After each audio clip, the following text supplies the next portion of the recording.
Avez-vous déjà rêvé de déverrouiller n'importe quel ordinateur sans pour autant avoir le mot de passe, avoir une sorte de clé universelle? Alors cette vidéo est faite pour vous.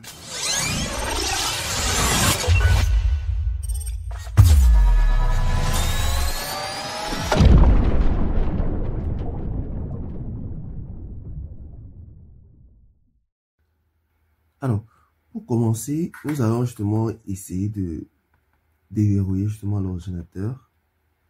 Et comme vous pouvez le voir, justement, l'ordinateur possède un mot de passe. Alors, ce qu'on va faire, c'est quoi? On va prendre notre clé USB, à l'intérieur de laquelle il devra avoir notre système d'exploitation, peu importe le système en question. Alors, lorsqu'on redémarre, on va justement appuyer plusieurs fois sur Échappe, un peu comme ci-dessous.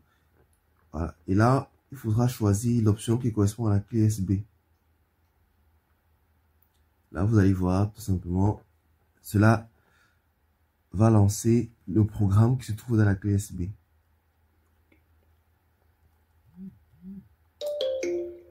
Là, vous devez cliquer sur Suivant, tout en bas.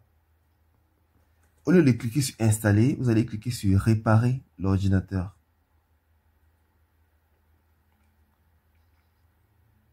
Là, vous voyez, on a plusieurs options. On va choisir justement l'option Dépannage.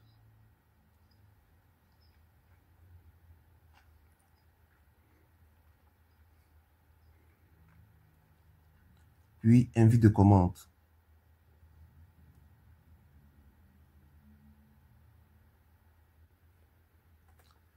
Voilà. Ici, nous allons taper justement quelques commandes. Nous allons commencer par taper C2 points.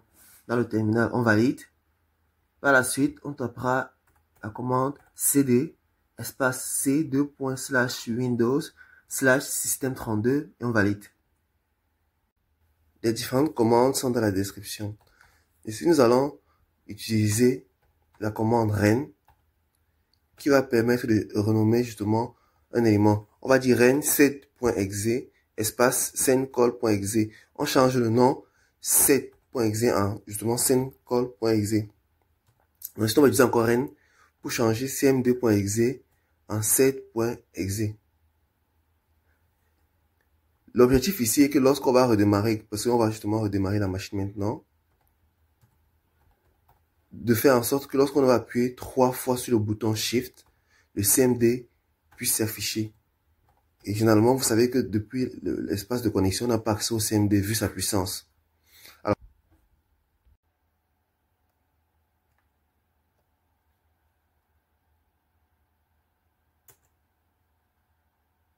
là, justement, on a redémarré notre PC.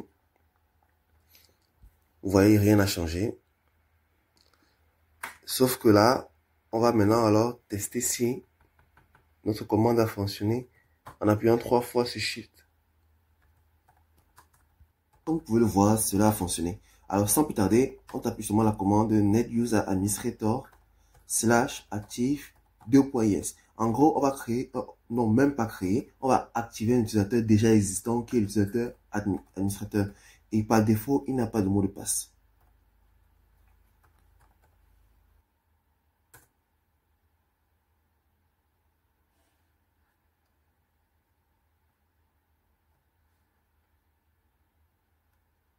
Là, on va redémarrer notre machine.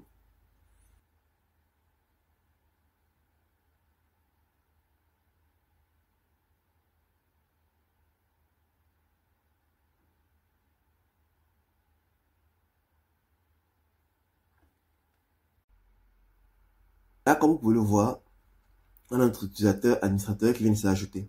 Alors, on va cliquer sur ce dernier. Et là, normalement, on a tout le processus où Windows nous dit bonjour.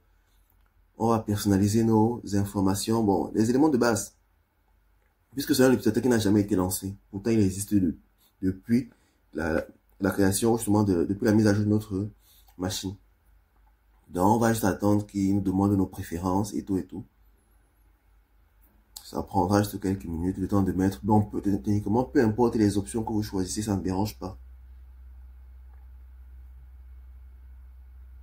Donc là, je vais juste prendre les options par défaut. Les yes, je vais mettre oui partout. En fait, ça n'influe en rien sur l'opération que nous sommes en train de mener.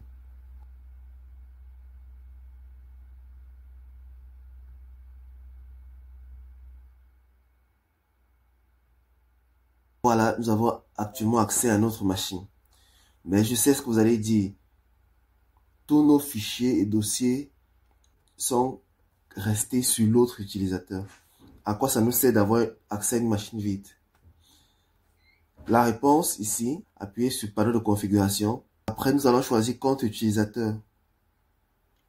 Là, vous voyez qu'on a deux administrateurs et l'autre Dimitri, qui était justement le compte précédent. On va cliquer sur changer le mot de passe. Et vu que nous sommes déjà administrateurs, on ne devra pas nous demander l'ancien mot de passe. Là, nous mettons n'importe quel mot de passe. Bon, pour les besoins de test, je vais mettre un mot de passe simple, 1, 2, 3, 4. Et je valide. Ici, il faut remettre un nouveau mot de passe. Je mets encore, une fois de plus, 1, 2, 3, 4. Là, comme vous allez voir, il ne reste plus qu'à valider. Une fois que j'ai validé,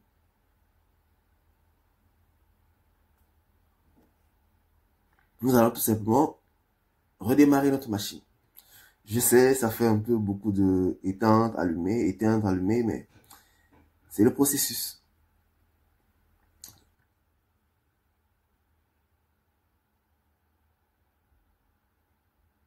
Voilà, là, vous voyez que on a toujours nos deux utilisateurs. Là, on va prendre Dimitri. On tape le mot de passe 1, 2, 3, 4 qu'on a défini tout à l'heure. Et abracadabra, on a accès à notre utilisateur et on peut apercevoir justement quelques fichiers qu'il a eu à créer. Par la suite, il est question de remettre tout à sa place en désactivant le compte administrateur. Car on n'aimerait pas que n'importe qui puisse utiliser ce compte-là pour accéder justement à notre machine. On a vu à quel point ça peut être puissant d'avoir accès à ce compte-là.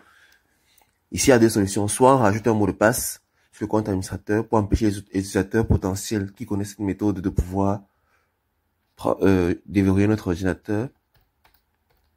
Mais le seul problème, c'est que si on oublie ensuite ce mot de passe-là, nous, on ne pourra pas récupérer notre compte. Donc, c'est une arme à double tranchant. Pour ce faire, on ouvre juste simplement le CMD et on tape la commande. Sauf qu'à la fin, au lieu de mettre yes comme tout à l'heure, on va mettre no. Donc là, on va juste le désactiver.